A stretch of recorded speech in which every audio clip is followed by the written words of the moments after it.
Good morning, JJ. How nervous were you on Saturday night?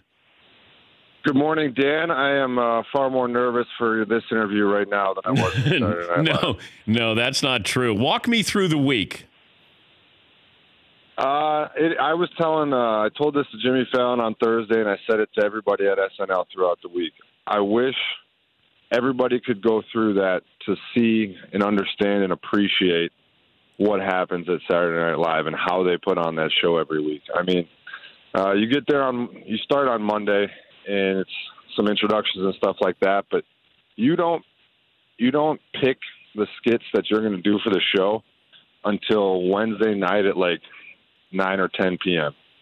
So they don't start building any sets, any costumes, anything until basically Thursday morning. And they get all of that ready for Saturday night, and it is a wild process to watch. It is a wild process to experience. It was really cool to go through because it's so impressive what they accomplish in such a short amount of time. What's the latest you stayed up, the longest day you had? The longest day by far was Friday. So Friday is the day that you do the pre-tapes. So we went to Citi Field, and we shot in the morning. We shot the Robbie sketch, the fake Rudy, and then at night, after rehearsals all day, we went back to Citi Field and we shot the fake men's skincare commercial. And so I started that day. I woke up at probably 5:45, 6, and I got back to my room at 3:15 in the morning. What was the script you read where you go, uh-oh? Not uh-oh, but it was just after I read Pizza Place and the sex talk, I gave my mom a call because I knew that she was with my grandma, and they were all going to be. So this is kind of funny. So my family was all down at Super Bowl because TJ was up for Defensive Player of the Year, and they were going to go to NFL Honors. So they were all down there for that. And they were staying at the Gatorade Hotel because we're all Gatorade athletes, and Gatorade put us up. And Gatorade turned their boardroom downstairs into an SNL watch party suite. So it was my whole family, all the Gatorade people, my parents, and my grandma were going to be watching SNL. And I knew this. And so I'm rehearsing and going through this, and I have the Pizza Place skit, which is basically, the 80s, and then we have a sex talk with my kid. And so I had to call my parents and be like, just listen, if you see me come out with a towel over my shoulder, just send Grandma to the bathroom real quick. And, of course, you don't get any money as the pizza delivery guy. It's all about getting sex. It's favors. That you get favors, yeah. Right? Yeah. No, absolutely.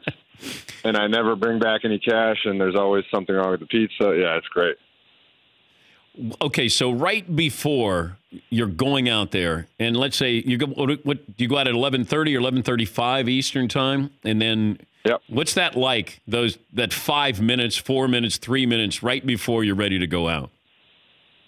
You go. They take you through all the back pathways to get you back up behind the door to come out, and then you're standing behind that door, just listening to the band play and watching. There's a little monitor back there that you can watch the intro on. And there's two ladies that are unbelievable that lead you through the whole day. So there's this woman named Donna, and she literally is responsible for getting me from set to set to set and changes and costume changes and everything. So it's an hour and a half show, and I think I was in 9 sketches or something like that.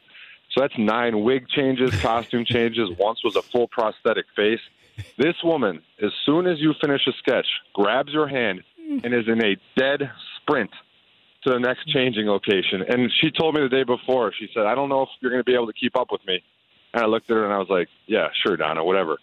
The first time we actually did it, I was like, holy I'm not going to be able to keep up with Donna. It was incredible. Talking to J.J. Watt of the Texans. How was the after party? It was awesome. It was awesome. It's hands down the latest I have stayed up in many, many years.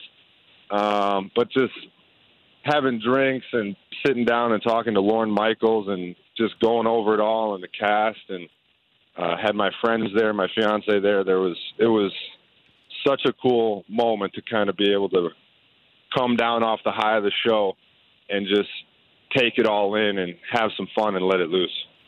For more Dan Patrick Show, tune into Audience Channel 239 on DirecTV, stream for free on BR Live, or download the Dan Patrick Show app.